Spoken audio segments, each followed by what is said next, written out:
Le chrétien, zénith de l'homme adamique. Le chrétien, zénith de l'homme adamique.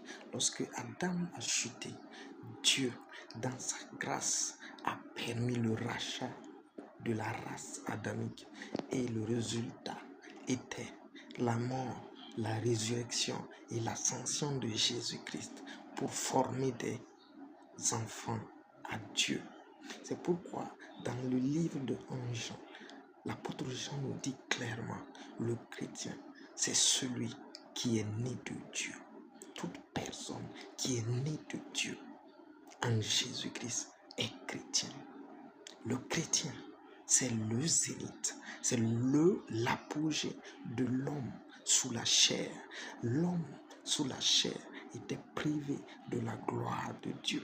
Mais avec l'œuvre de Christ, cet homme qui avait été privé de la gloire de Dieu rentre dans la gloire du Dieu vivant, rentre dans la nature du Dieu vivant.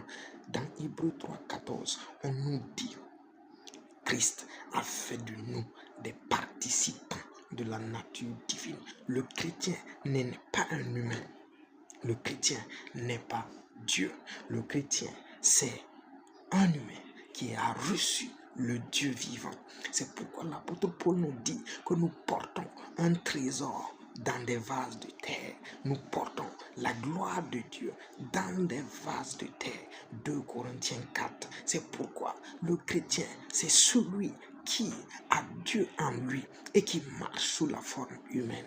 Il peut lui-même activer sa dimension divine comme il peut choisir de rester dans la chair. C'est pourquoi chaque chrétien doit être conscient des réalités qu'il a en lui. Il a une double nationalité. Il a la nationalité du royaume de Dieu.